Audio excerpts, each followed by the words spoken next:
How are we doing, everyone? We are somewhere completely different today, and the tank I am working on is a monster. It is the biggest tank I have worked on my channel, bar none. Possibly the biggest tank I will ever work on. So let me grab the stuff out of the boot that I need, because we need this, and I probably need this. And let me take you in and show you what we're working on. So this is Southwest Koi and Southwest Tropical and Marine. Now I'll show you the koi first, and then I'll show you this thing in here that I'm going to be working on. Now I want to show you up here first, because I came here a couple of weeks ago and this is insane. Now you don't really get the size of scale on camera, but these ponds are enormous. This is like 1, 2, 3, I don't know, like maybe 8, 10 meters long. But they have got some of the loveliest koi here. But I am not here for that. There's more koi and more koi outside. I'm not here for that. I'm going to show you what I'm here for, which is their new aquarium section. So this is the aquarium we are going to be working on. Now it's hard to get scale in here because this aquarium is enormous. 4.5 meters long, 1.2 wide and 1.2 high, I think, roughly. But obviously this shop is very, very new. So they've only got a few fish in at the moment, but as time goes on, they're going to be getting more and more. But that does mean we have got free reign to scape and mess around with this aquarium.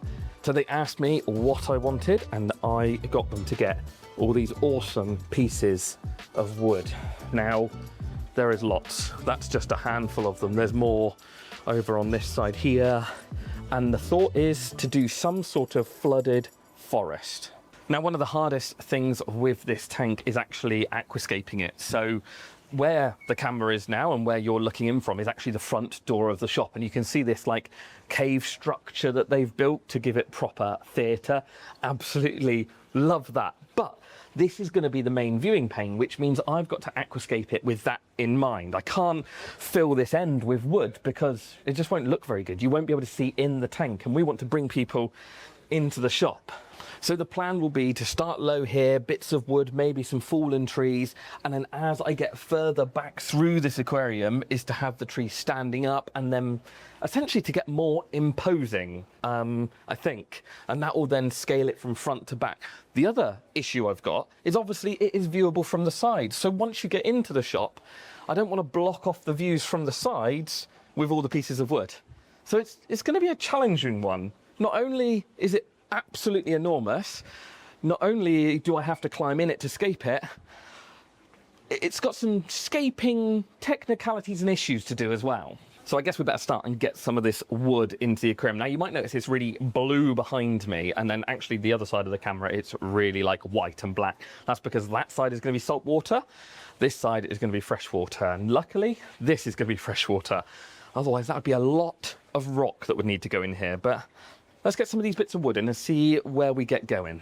Now, until I get some of these bits of wood in, I'm honestly not sure what and where everything is going, because it's sort of going to be a get it in, see what it looks like, and go from there. But we can at least start by trying to hide those pipes down the far end. They're not going to stay there. Well, they don't have to stay there if I don't want them to. We can cut them down, we can make them bigger, shorter. But if we get the scape done around it, we can work out where the pipes and the inlets and outlets need to go.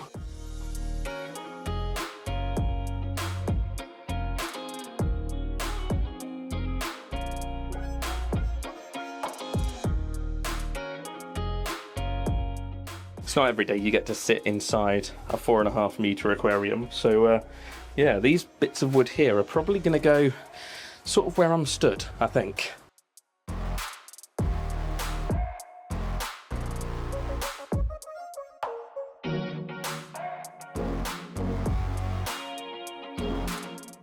So now all the flow is going to be coming in from this end and working to the far end. So where this is going to be the most flow, I want it to look like the trees have fallen over and we've got this like fast flowing riverbed. So having those pieces of wood like that's going to be perfect. Now I did say that I wanted, or not that I wanted, but I think it'd be better to have one up high and one down low. I'm not sure how well that will work, but I need to try and disguise this tall one here somehow. Now I'm hoping for this piece here to actually sit around that pipe. It might be a bit short, but we'll be able to build it up a little bit because there's a perfect semicircular cut in the back of it, but this flat edge that you might be able to see on camera here is really irritating. So one way or another, we'll make it a little bit more natural looking.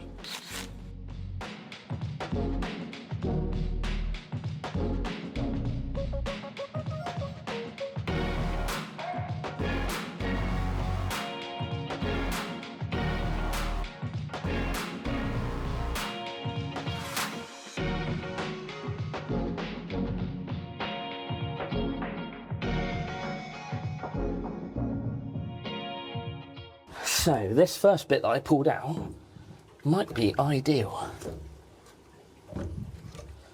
Now I think, as much as I wanted that bit to wrap around that pipe, I think it needs an extra bit.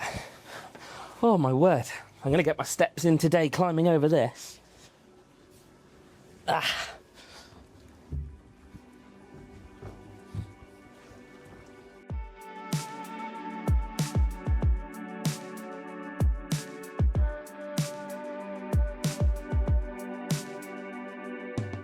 So I've got two pieces of wood around this pipe that disguises it fairly well. So next up we've got to hide this one. So I think if we raise that up slightly, that follows the shape of the wood. Now we just need to build something behind it.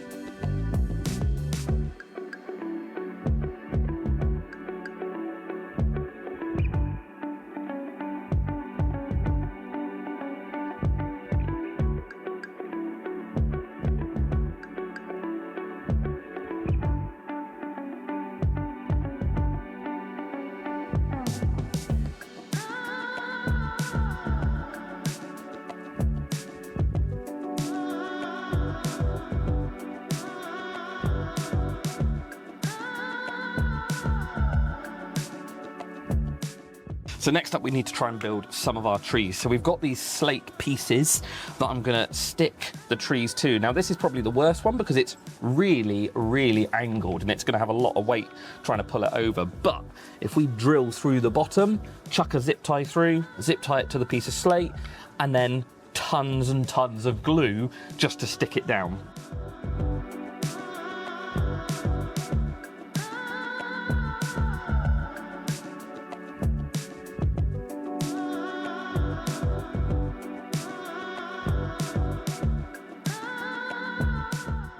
Now I am using a new powder rather than the tissue that I would normally use to glue things together. This is something called Compo Seal. It's a very weird thing that, like, I don't know, it's fibrous and a bit strange, but the glue goes off like, well, concrete. It's great stuff, but you just jam it in all the gaps, cover it in glue, and it goes solid.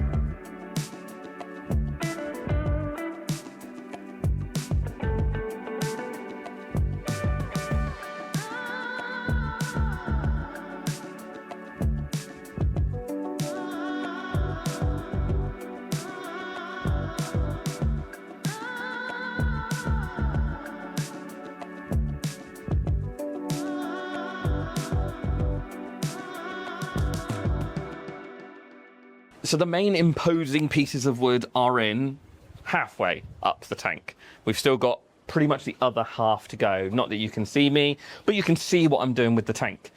Now, we have got one monster piece of wood to go in right at the end, and that hopefully will draw your eye straight through the tank right to the far end, but it is an absolute monster. So let me show you.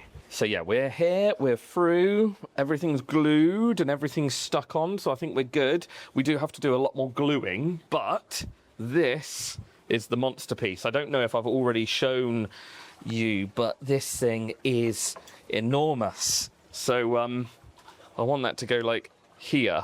so that when you're looking from that far end, that's the front door right at the far end, look, then it will bring your eyes through to this huge bit of wood. But there's not much gap between there and there. Whew. Okay, let's give it a go.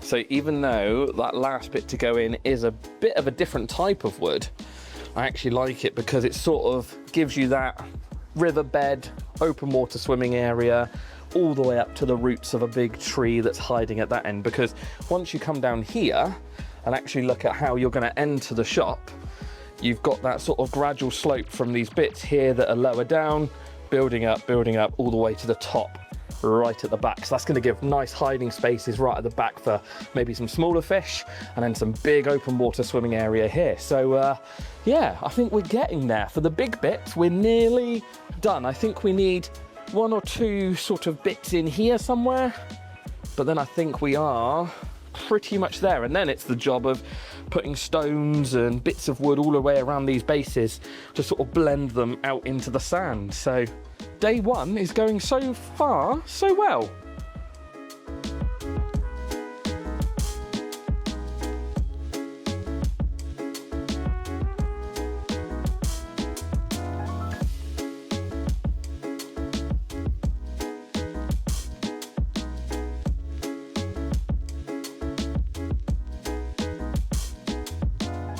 So that is all the wood in the vague right places. Centerpiece wood right at the back, so it draws your eye right through.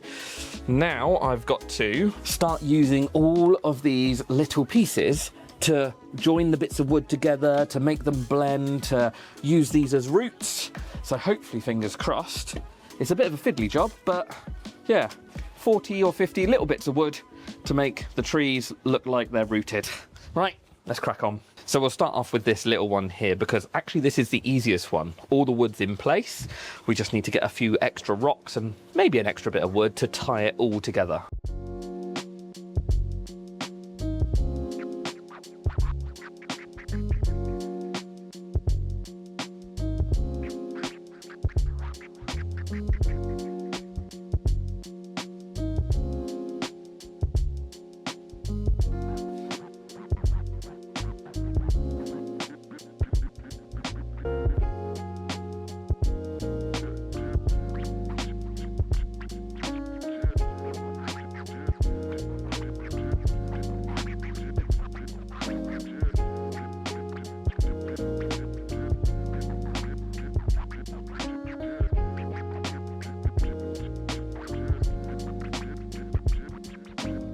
So we've got one pipe covered, so that should jet out water lower down.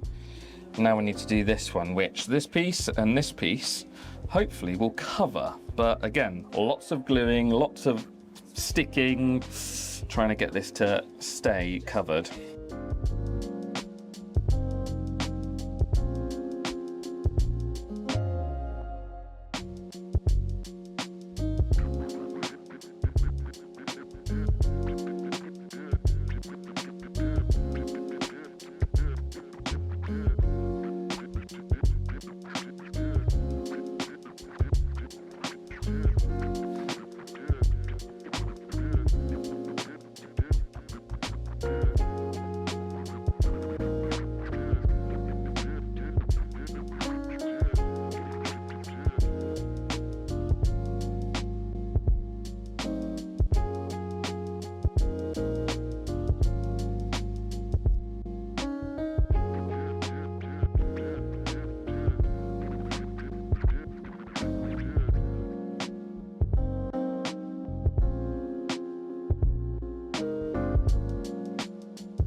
So considering that root structure there is made out of about, I don't know, 9 different pieces maybe, I am happy with how that one came out. Obviously we can put a few more bits of wood and rock down the bottom if we want to, but I am chuffed with how that has come out. Also the lower down sort of fallen tree has come out really well, and we've got some nice rock work around the bottom of it. So the next one is this one, which is a bit of a mess at the moment because that one's fallen over and that one's, yeah, not quite right, but then we're on to the second half of the tank down here.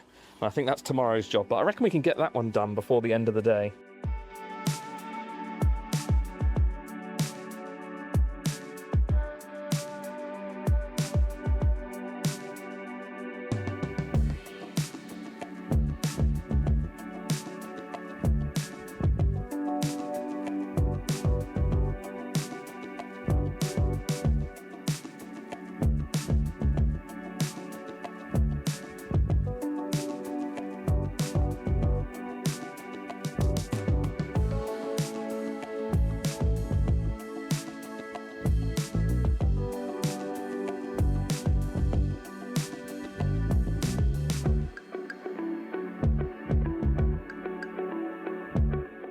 So we are finished for day 1. Rocks are in this half, wood is in this half, everything is glued down.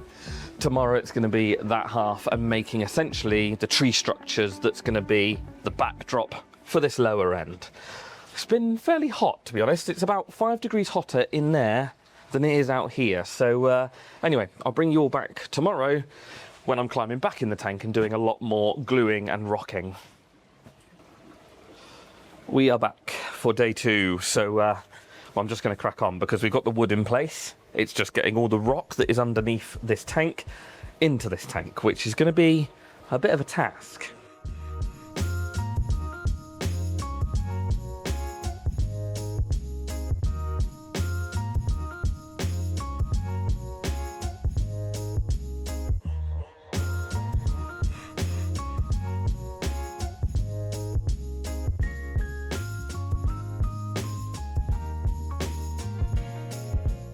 Now I'm actually going to cheat with this first bit of wood.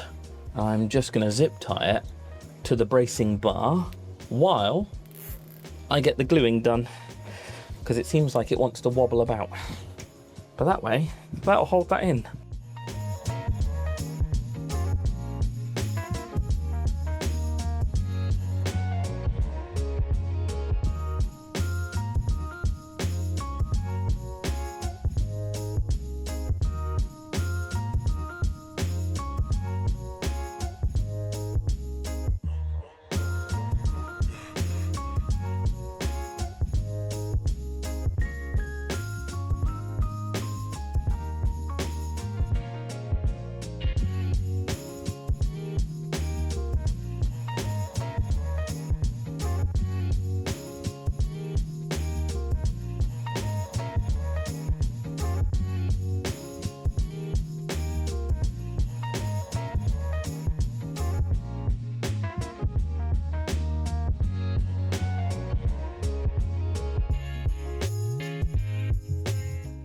Next up, I've got to build an intake strainer to go on this bulkhead. So I have got some piping, I have got this grill, and I've got a connector to build some form of intake strainer. I know how it's going to go. Doesn't look like it now, but I'm going to climb in and get this set up because then we can build our tree trunk around there.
So I'm currently inside the aquarium and we have finished this tree, sort of.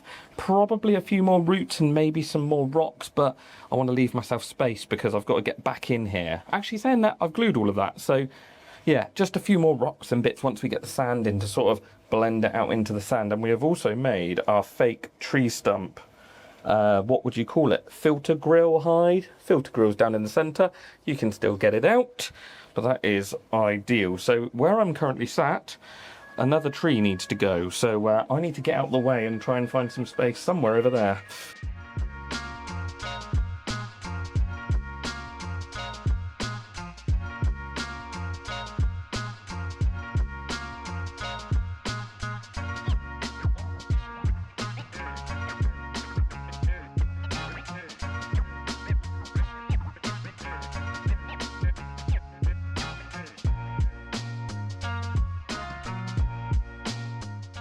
So I'm still sat inside the aquarium.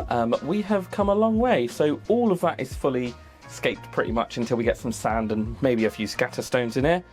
But this final beast boss mode thing, and I've got to hide that filter pipe, or vaguely hide it. It's going to go under the roots, so I don't think it will be too bad, but it is going to need a fair amount of gluing to hold the thing down.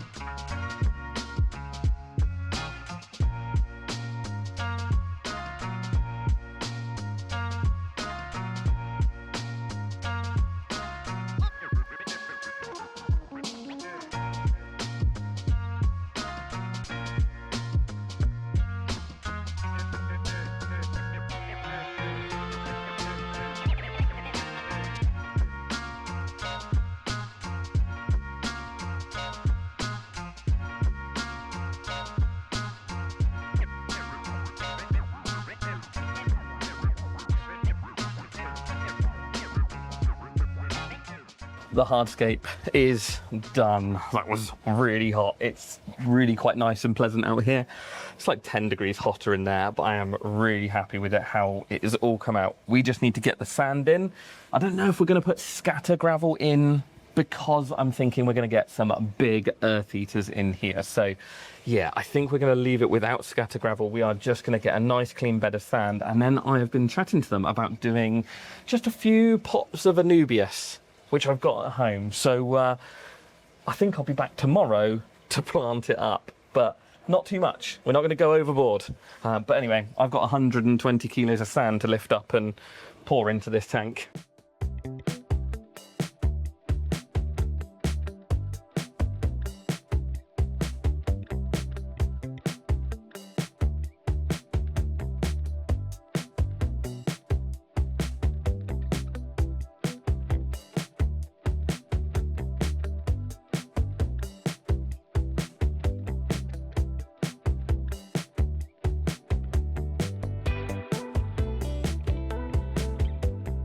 So there is the end of day 2. We are fully hardscaped, we are fully glued in. I'm hoping tomorrow when water goes in, none of the wood floats. But I'm going to bring a little box of plants up to make sure that we've got some greenery in there. Nothing too major, just a little bit of plants. So let's roll forward to tomorrow.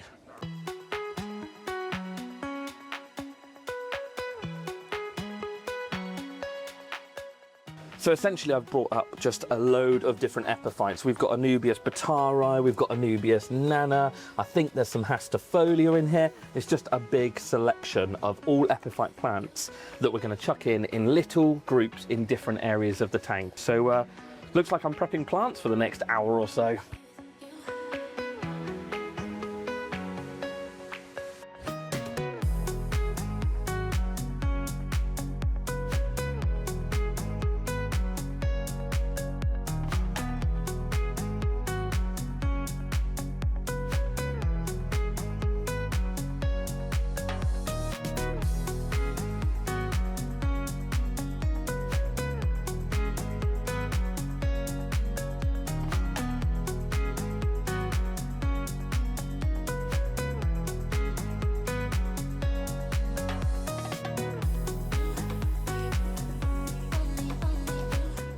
So I have glued all the Anubias to rocks. Maybe a few zip ties used, just because some of them were tricky to glue. Now I've got to get in with this tray of plants somehow. This could be interesting.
Right, so the planting's done, so we are ready to film.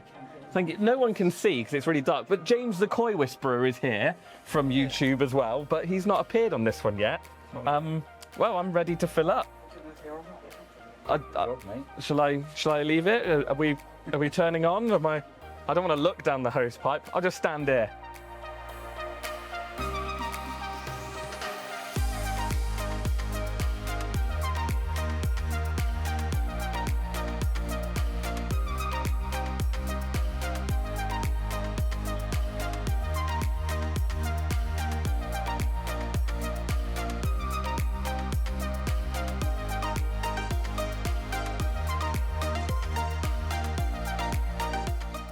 So we are half full, and it's slowed down massively because obviously all the rock and the sand at the bottom displaces the water. So the first foot went really quick. The rest of it has slowed down. So we're gonna leave this. As you can possibly see, some of the lights are going off. It is late, we are done. And the next time you all see this tank, hopefully will be when we're putting fish in it. So let's fast forward a week, a month, a year, I'm not too sure what it's going to be. 5 seconds for all of you, and I'll see you in a minute. We are back, and I'm going to stand in front of this tank because it looks amazing. Obviously, there's a little bit of tannins, there's a little bit of cloudiness to the water, but that's to be expected at this early stage. But it's looking epic, and I'm back because we're going to be adding the first fish to it.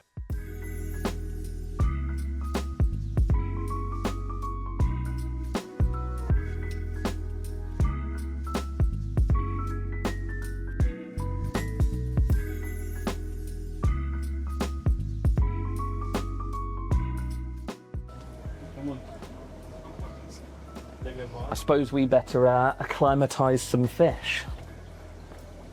Now, because this tank is in a shop environment, you've sort of got to think about it differently, I suppose you would say. If this tank was in my front room, well, I'd have nowhere to sit, and Katie would probably be very angry with me. But if it was in my front room, I'd be doing all natural stuff, all very sort of silver angels, black bars, big shoals of tetras that are all standard colours, so on, well, maybe some South American cichlids, but all wild coloration.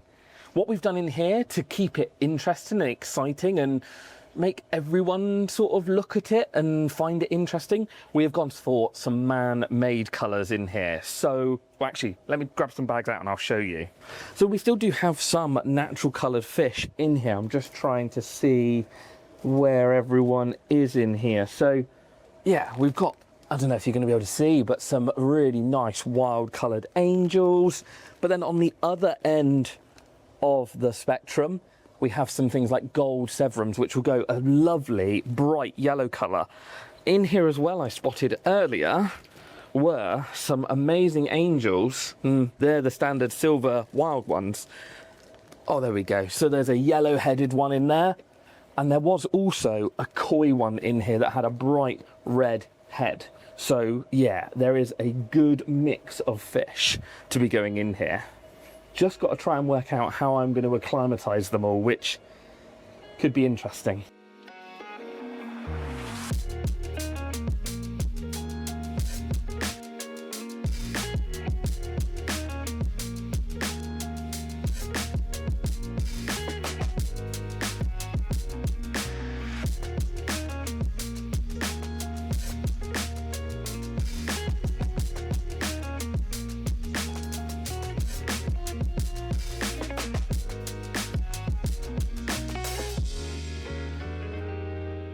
So we've given the fish about 45 minutes to an hour to acclimatise. I've been cupping water into the bags.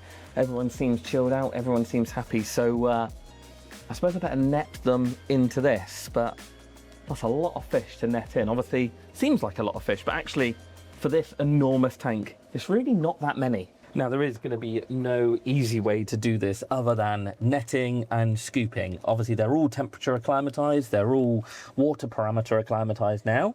It's just getting them into the tank, and I'll try and do a bit of a talk through of what I've got in each net. So we have gone for a massive group of angelfish. I say massive, but a large group. So we've got loads of different colors to make it interesting for customers. And these first ones are almost pitch black. They look so good. Right, let's do all the other angelfish first. We've got a mixture of sizes and colors.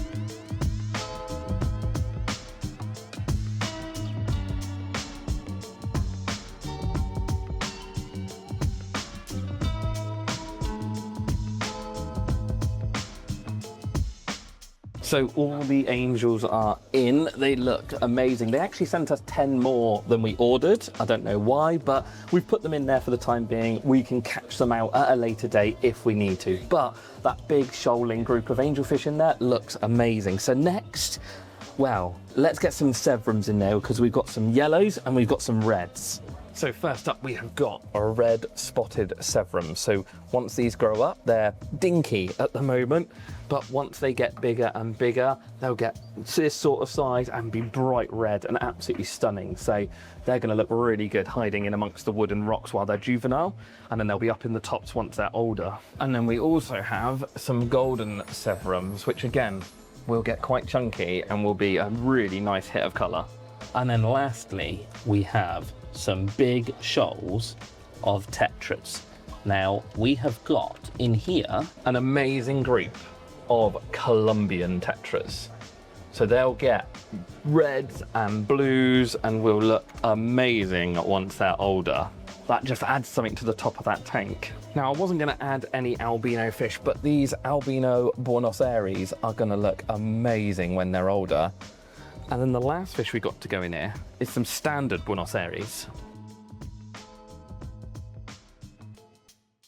Now, the guys in the shop have been dosing Optimus and Satus to the tank beforehand, but as the fish have just gone in, we will dose this and we'll give the fish a little bit of time to settle down, and then I will bring you all back in a minute to see how they are all settling in. But to be honest, they're already up in the water column, they're already buzzing about, so I don't think it'll be long before they're actually all swimming around. We've got severums up here, we've got angelfish up here. Yeah, give them a bit of time and they should be fairly happy. Who wouldn't be happy moving into this absolute monster aquarium? Just realised as well that I've got to do a lot of these because this is like 5,500 litres. That's a lot of these, so I won't bore you. I'll bring you all back in a minute when all these guys are swimming around.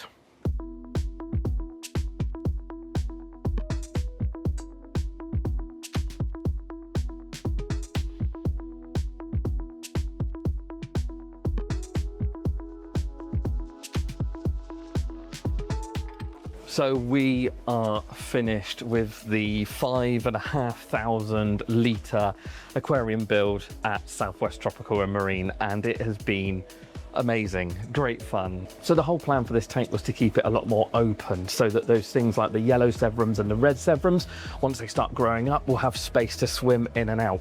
And then once we start looking at getting more fish in there in the next few weeks or months, then we'll have a look at maybe some other big fish or some other open water swimming fish.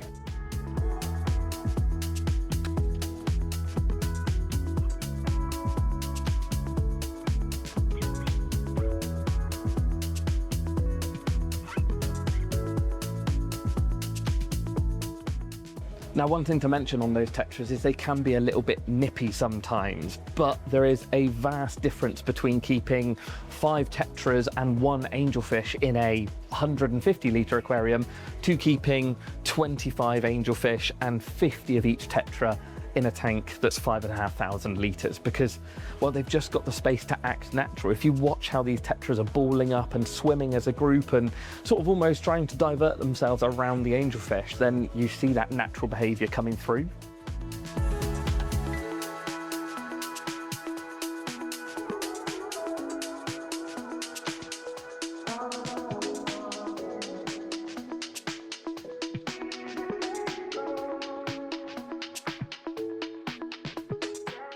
And with this tank being in a shop environment, they could remove some of the angelfish, sell them on to customers. They could take some of the severums out once they start pairing off and swap them out for something different. We were already discussing the next fish that could go in here, and we've already eyed up some earth-eating cichlids and maybe some electric blue acaras. Even had a look at some of the freshwater archer fish that I think would work quite well in here. All of this is Amazonian, but we could always add some stuff from Asia or Africa as long as the pHs and the temperatures match. We can mess around with it.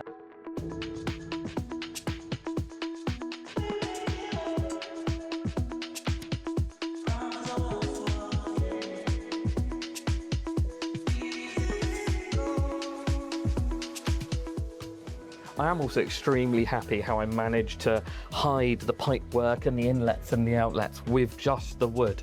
As I say, a lot of the time you could fill this with plants and fill it with all sorts of rock and bits and pieces, but I wanted more open water spaces with these almost like islands flowing through the aquarium. And I think going from the shorter stuff to the taller stuff at the back and visualizing it through the tank has worked really, really well. I'm happy with how it was all come out. It looks different. It's different to what I normally do. It's not full of rock and plant. It's not going to be hard for the guys here to maintain. It should be fairly simple and changeable. If we want to add some fish to it, we can. If we want to add another shoulder tetras, we can. If we want to add some catfish, I personally think a really big group of like peppered Corydoras along the bottom would look awesome. But as I say, drop it in the comments, let me know what you think. But yeah, it has been a labour of love and I am happy with it. It looks, well, exactly how I wanted it to look, mostly. A huge thank you to Southwest Tropical and Marine for having me here, and also Southwest Koi. It has been great fun. The 3 or 4 days I've spent here over the last 3 weeks or whatever it's been has been amazing, and to challenge myself and do something different has been quite good fun actually. And one little thing actually, I found this easier in a way because you put a piece of wood in there and it's not too big for the tank and you can just angle it and move it. So scaping a tank of this size in some ways was easier than scaping a small tank, as mad as that sounds. But yeah, it was interesting. But anyway, let me know what you want to see. The filtration room for here is out the back, so maybe in a future video when I come back up I can show you all how the filtration works and all of the, well, it's all plumbed through the floor, so that could be quite cool to revisit when we come and put some fish back in here in, I don't know, a month's time. So yeah, anyway, see you all in the next one.